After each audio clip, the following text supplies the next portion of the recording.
casual food, because anybody who knows Brian knows that casual food is not what he is known for, and as you can see, chicken nuggets with caviar would be Brian's version of casual food. So one of the greatest dishes at Half Bird Chicken and Beer. If you haven't been there yet, please take some time to check that out. It's on Spring Mountain Road. It's in that great shop. I'm also the host of the Food and Loathing podcast. I hope, that my co-host, my frequent co-host, Samantha Gemini Stevens, is back there. That's probably her whooping. Thanks, Gemini. I've been writing about food in this town for about 20 years. One of the reasons I... Beautiful. Okay, well, somebody needs to drink these. Thank you, Bobby. Doctor! We have a cabinet by design. We also have Woodcap Factory, which is our in-house custom cabinet line, which is displayed in this beautiful Thermador kitchen behind me. Okay. Well, that's pretty much it. I just wanted to make sure that if you want to buy something, David is your guy to touch base with tonight. If you're looking around saying, how can I make my house look like this? I'm from Detroit, moved to Las Vegas, worked at a lot of brilliant restaurants on the Strip. I'm not looking at my notes right now, but let's make sure I say Lutece, Alizé, Bouchon. I got to know him probably first when you were working with Chef Perry Simon at Cat House. Then when you ventured off of the Strip, we had some great things that you tried, like New Sanctuary in Town Square. I forgot to mention Kamsa on the Strip. But everybody was really waiting for Brian where's Brian going to end up? Where's Brian going to end up? One of the first chefs to say, I want to be an off-strip chef. He's worked at the best on the Strip. He wanted to be in the neighborhoods and surprised a lot of us by going in with a not exclusively Asian concept into what was then called Chinatown on Spring Mountain Road. That's where Sparrow and Wolf opened a little over 5 years ago. I'll admit, I was one of the skeptics out there that thought that his food might have been a little too smart, a little too complicated, a little too nuanced for a neighborhood that people only knew for very few specific types of food. Brian proved me wrong, and I love to tell him that, and I love to tell any chef who listens to critics or food writers that they should not listen to us, because Brian is living proof that he knows the neighborhood, he knows the community a lot better than any writer is ever going to know it. Brian, what made you decide to do Sparrow and Wolf in Chinatown? Well, I've been eating there for 20 years, and all the good food was in Chinatown. So I saw that if they could cook the way they did there and use the ingredients that they did, I could go there and maybe find a home as well. It was centrally located. It just made sense at the time. And he, of course, as I said, has Half Bird Chicken and Beer, which is also on Spring Mountain Road. That's a much more casual concept. You want to tell people in a nutshell what you decided to do there, and then we're going to get you started cooking. Sure. Half Bird Chicken and Beer, if you haven't been, it's a chicken and beer spot. But it's focused on leveling up the QSRs with food that makes you feel good when you eat it, quality ingredients, and really focused on rotisserie, but we have a little bit for everybody. We have plant-based food, we have vegetables that come off the rotisserie, but it's in a fast setting. So if you haven't been, get down there. We're also going to have a couple more locations for you to travel over the valley as well. So what are you cooking for us right now? And I'll stop talking. I'll talk a little bit to keep people's interest if Sure. you run out of things to say. But for the most part, what are you making? Yeah, so tonight we're going to do something very simple, seasonal, something that any of you can do in your homes any day of the week. We're going to do a Korean-style marinated ribeye cap with some oven-roasted Brussels sprouts that have like a gochujang vinaigrette. Very simple, and it's going to be fun and delicious. Okay, so what's the first step? Let's get going. All right, can you guys hear me? Yes. All right, great. I can speak loud. All right, first we're going to make the marinade.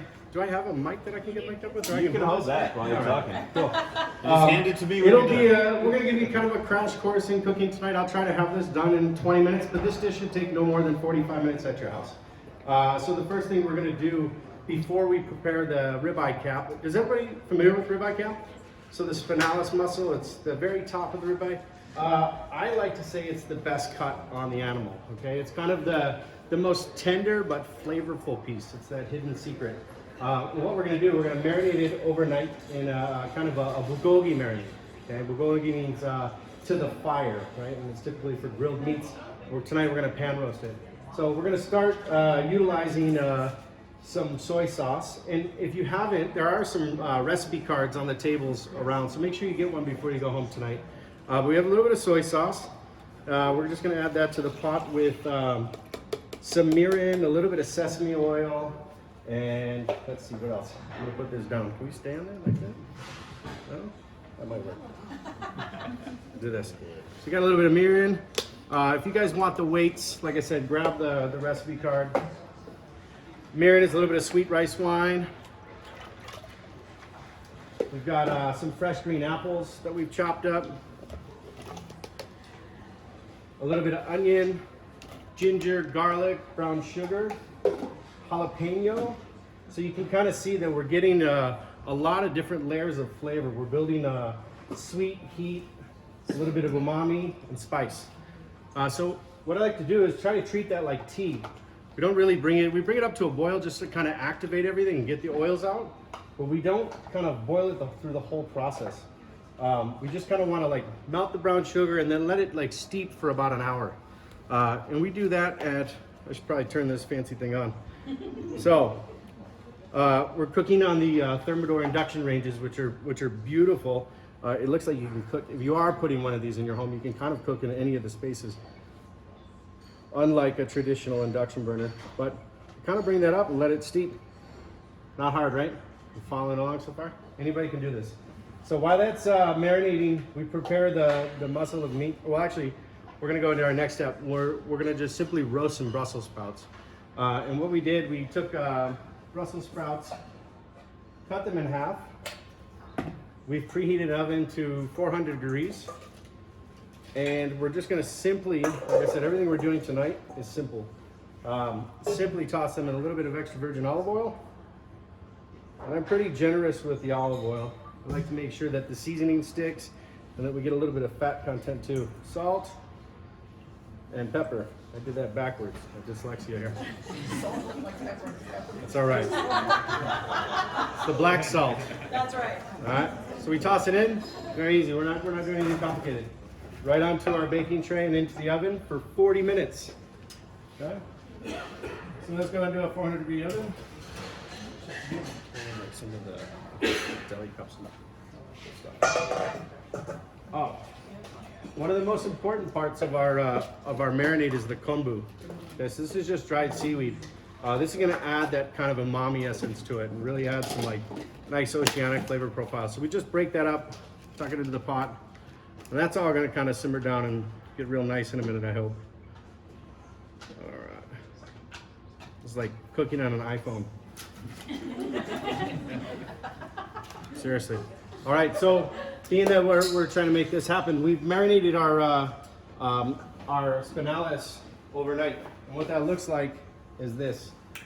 Okay. So I personally wouldn't go any less than 4 hours in the marinade and no longer than 12 hours. Right? We don't want to kind of like break down the connective tissue at all. We just want to impart flavor.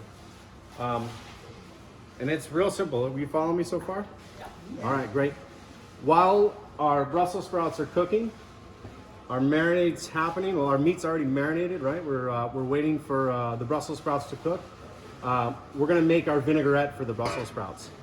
And what we do with that is we're gonna combine a couple fun ingredients. Thanks, Chef. So, there are a couple ingredients, but the good thing is we don't have to do much to them. We start with some canola oil. We're gonna go right into a blender.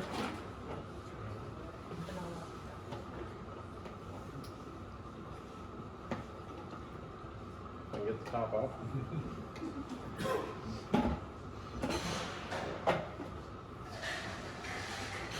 So, canola oil. This is called Golden Mountain sauce. Okay, this is a Thai seasoning. It's kind of like Maggi. If you've ever had Maggi from Australia, it's got a lot of like soy qualities, but again, we're looking for kind of like that salty umami-ness. So a little bit of Golden Mountain. Did you make it or do you buy that? We buy that. At the Thai market in Chinatown. Got it. Also the benefits of having both restaurants in a neighborhood like that. You can find yourself, and if you don't shop in Chinatown, I highly suggest it, right? So a little bit of sesame oil.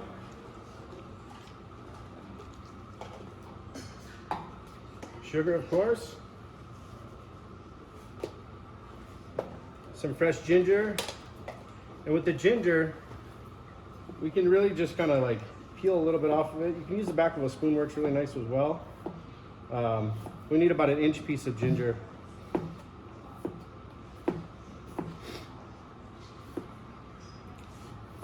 And if you guys didn't meet Chef Dylan tonight, this is our sous chef tonight. He's been helping out. He's Hey, Chef Dylan. so a little bit of ginger. We're just gonna chop it up. Throw that in there as well.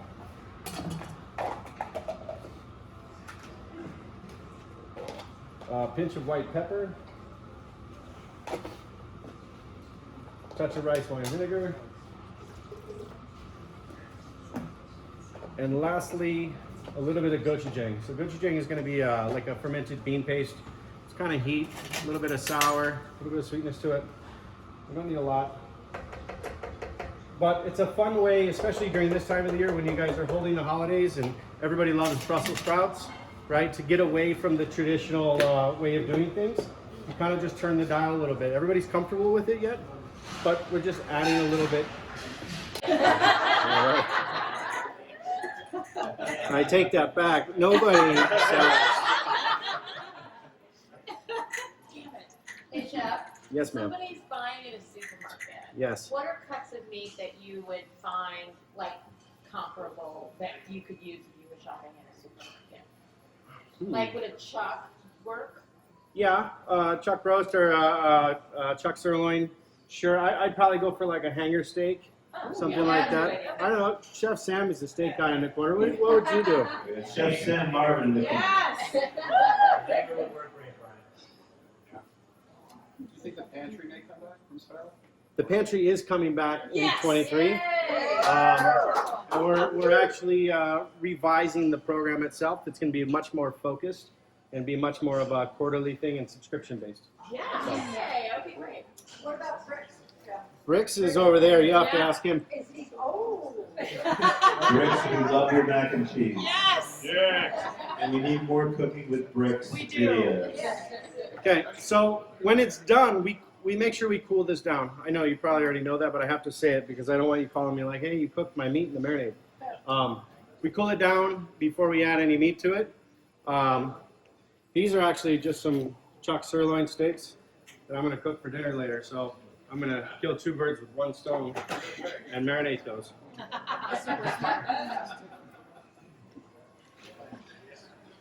What, no frozen pizza for dinner? Not tonight. That was last night.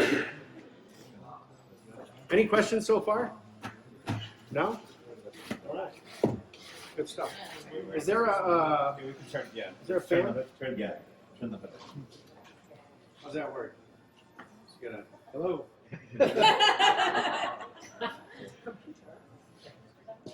He's gonna turn the fan on. I'm gonna keep this mic closer to you just in case the fan, but here it's probably super silent. Anyway. All right, so our pans are smoking. That's a good sign. Got meat around here somewhere we're gonna cook. Chef, how are our Brussels sprouts? Doing good, Chef. Doing good. All right, great. So with this, they're tempered. I like to dry them off really good, especially if they're coming out of a wet marinade. There is a good amount of sugar in that marinade, so we don't want that to burn on the steak. There's always, and this is also great on the grill. Actually, I would prefer it over a grill, but a good hard sear isn't going to hurt it either. So we dry it off really good, make sure that there's no wetness to them, and then we're going to season it heavily before it goes into a pan. Chuck, give me a little trash can, something I can just throw over here. Thank you. All right. So with these, we're not doing anything else, but a lot of pepper. I season really high, okay? Utilizing my fingers, you have better control, okay? So you can get and cover more surface area. Is that black or white? This is black pepper. Done. Salt.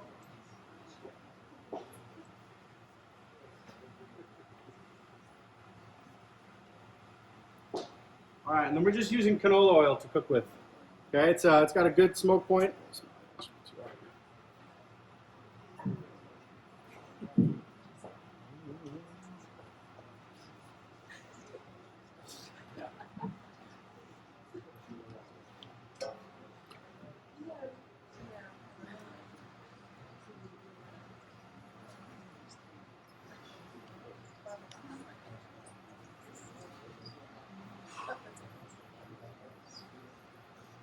Can you guys smell this back there? It was like an emerald thing, right? He was always like, "Can you guys smell this in the TV?" And he did that bam thing. All right, we're gonna go to pan now. That's the sound you want to hear, right?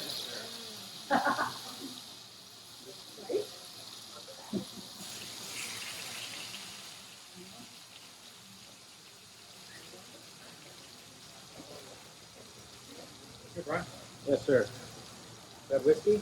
This is, we have some Basil Hayden. I have a Bianco lemon ginger vermouth and a little bit of apricot liqueur. That Dash sounds of orange bitter, delicious. third for an orange peel. Anyway, yeah. Too little. What's the name of that cocktail, Bobby? Yours, huh? No name? We haven't named it yet. Haven't named it yet. We're gonna call it "Give It a Round for Bobby."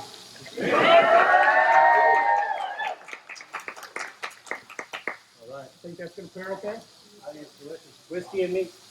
All right, I'll have some ready for you. All right, Chef. Let's get while these are cooking, we're gonna get our Brussels sprouts out of the oven. Chef can do that.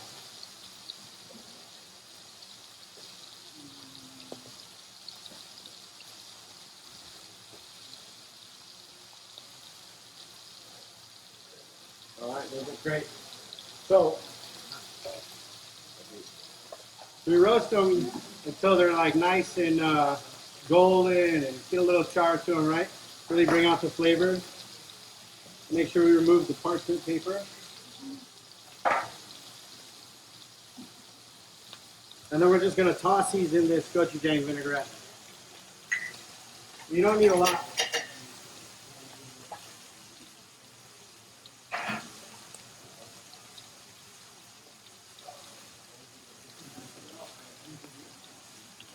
So with those Brussels sprouts and the vinaigrette, I like to add a little bit of toasted white sesame seed, just to add a little more texture.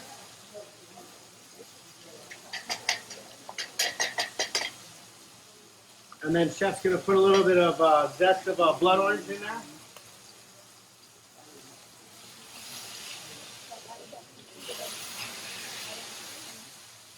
I have a question. If I'm gonna make extra of the vinaigrette, how long will it last in the fridge?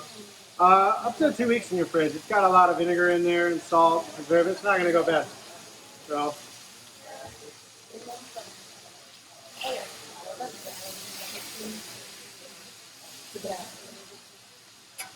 Mix that. The bowl.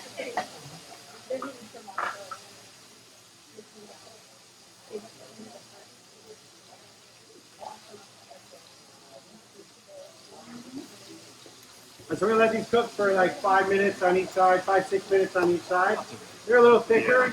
You tend to may have to put them in the oven for a quick flash. Oh, no. We're going to baste them up real nice and put a little bit of butter in a minute.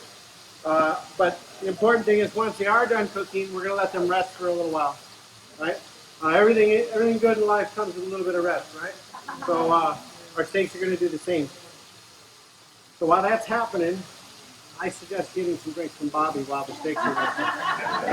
Unless you have questions for me. If anybody has a question, please raise their hand or just yell it out, one or the other. Chef, by the way, just because it's up here on the counter, your half-bird chicken and beer beer is here, right? Yes. Now that is Szechuan corn-infused beer. Can you tell people a little bit about that? Sure. We get another pan on to cook some more steaks.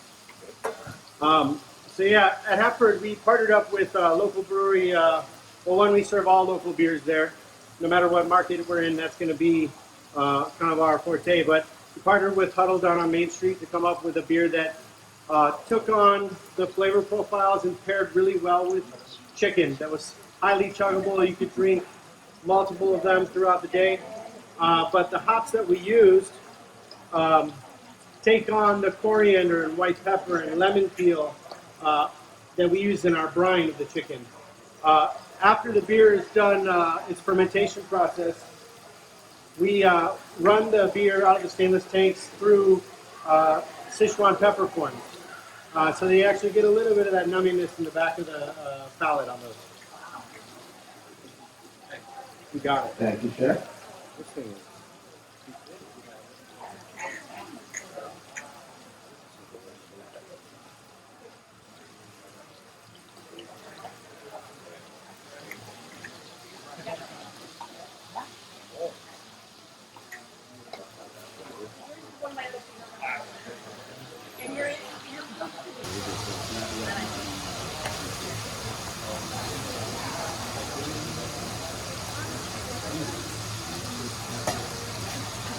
see it trying to temperature down? Got it. All right. We're learning. Yeah, it's a different experience. Hosting us for this because finding somebody that has a kitchen that is worthy of the chefs that I want to bring out is really difficult. These guys have several of those brilliant kitchens all under one roof. So I'm really grateful that.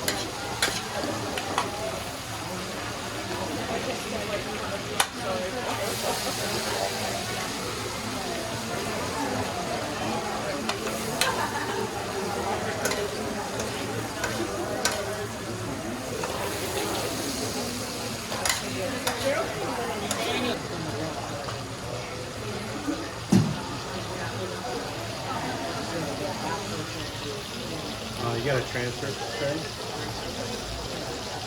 Also, there are a few other chefs and restaurant owners here. You should be looking at them right now. They don't want to point to them, but if you do see Sam Marlin or if you see Evan from Pear, Sam from Sparrow, make sure you tell them that you want them to do one of these cooking demos for me somewhere down the line. Absolutely, yeah. Gio Maro's around somewhere. I can't catch his eye to get in. There he is. We want Gio to do one for you as well. No, just one of these days. We want you to come back and do a demo for us. That's all we're saying. As long as Brian says it's up to you. Thank you, Chef Brian.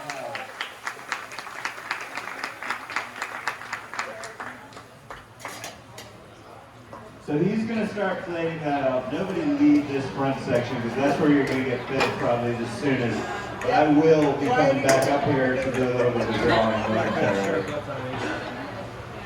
Yeah, it doesn't, it is. I can hear it. Rick's is hungry.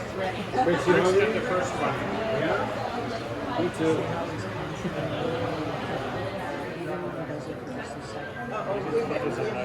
We embarrassed him. See, that's the difference. Just so you can tell when it's on off. You're going to share that one with me. That was that gadget that was on the whole tray. I'm just gonna grab a tray and run. I was trying to sell me stuff the whole time I was cooking. Thanks, Dylan.